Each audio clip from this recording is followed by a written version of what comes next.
we just heard, prepare a way for the Lord, make his path straight. While this verse of Isaiah may seem more appropriate for the season of Lent, where there is much focus on penitence and conversion, Advent also carries an urgent call for renewal. And that is why John today reminds us as we reflect that welcoming Christ is not an external celebration. It is not a ritual, an annual ritual that we do, but rather it is about an inner transformation, a transformation of our hearts. Advent is a joyful season of expectation, but yet it calls us to examine our lives, to clear away obstacles that may prevent us from celebrating and receiving that new life brought forth by the birth of Jesus. As we light the Advent candles, not just here in our churches, but we also probably do it in our homes, signifying we await that great birth.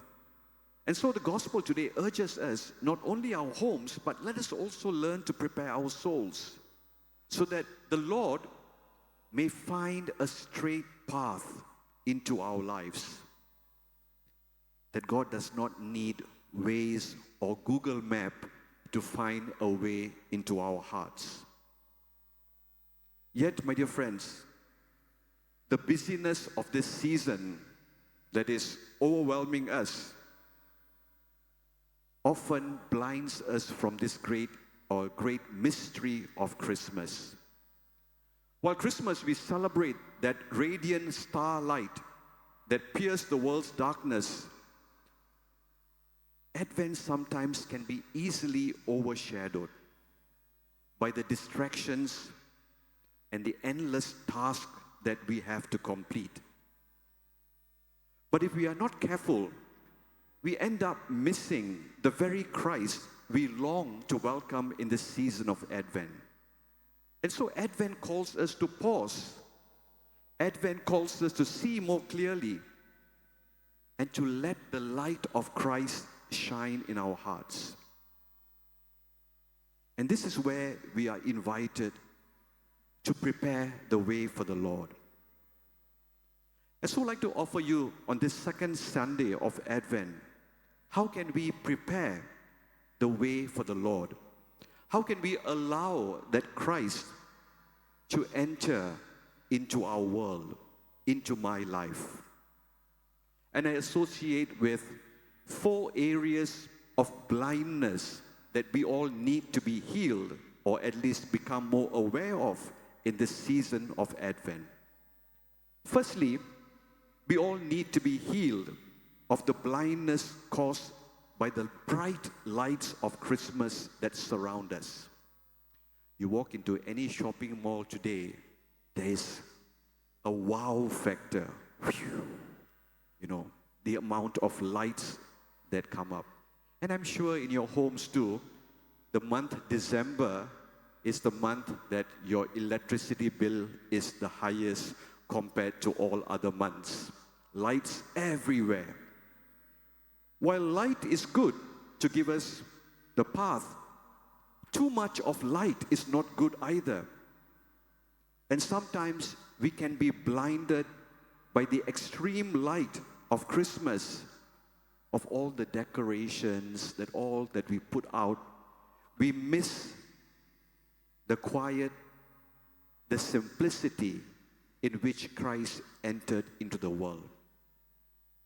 Advent calls us, my dear friends in Christ, to look beyond all these decorations, to look beyond all this brightness that can blind us or distract us, to rediscover that gentle presence of Christ that comes to us in the season of Advent. Second area of blindness perhaps we need to be healed is brought about by the commercialization of Christmas. Earlier this week, Father Michael and I were at a talk, and someone of another faith, to an audience of nearly 400 people, said this: "I love Christmas because it is a great time for shopping." And so this is how people perceive us of other faiths. Advent is not meant to be a time to be consumed by endless shopping sprees, long wish lists of material gain. When we fix our eyes on the commercialization of Christmas, we lose focus on the true gift that awaits us, and that is the child Jesus. So Advent calls us to a sacred time of preparation. Thirdly, we also need to be healed of the blindness of indifference that exists amongst us. While Christmas can easily become a season where we are so absorbed by our own celebrations, our own plans, our own comforts, our own wish lists, that we forget about the people around us. Many people around us, many people in this region at this time struggle to find meaning in life because of the natural disasters that have struck them. Many people carry the burden of loneliness, of poverty, of grief. Christmas cannot be about being indifferent. If our eyes are closed to people's pain, people's struggles, in the way we celebrate, we miss an opportunity of seeing Christ in this season. Advent calls us to open our hearts, to notice, to care, to share God's love generously. And the last blindness that I offer for reflection this morning is the blindness of busyness. Every year, I seem to be saying to myself, and probably you say, "Wow, how quickly this year has gone by." I don't think the earth is spinning faster around the sun. Well, if there's some astrophysicist here who can tell me otherwise. And we all seem to be saying, "Wow, this year has gone by so quickly." We are caught up in the busyness of human life. Perhaps Advent is a time that calls us, my dear friends in Christ, to look at relationships that we have neglected.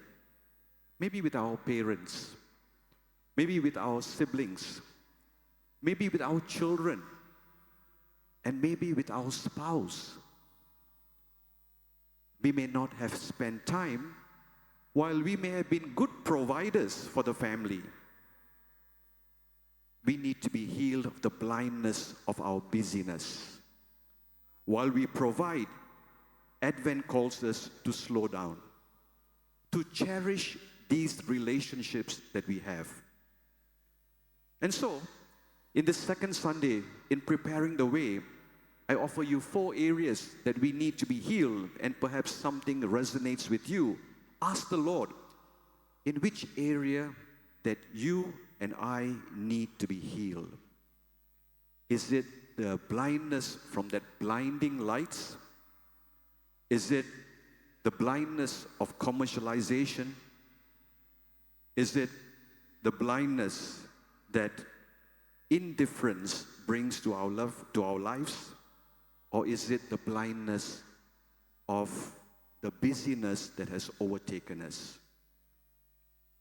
Let's pause in the midway point of the season of Advent and see how we can reconnect with Jesus and with one another, and to look and await that humble, simple, yet significant and powerful birth of Jesus in that stable that no one took notice of. And as our eyes are open, may we prepare our hearts too, so that Jesus may find his way into our lives. Prepare a way for the Lord. Make his path straight.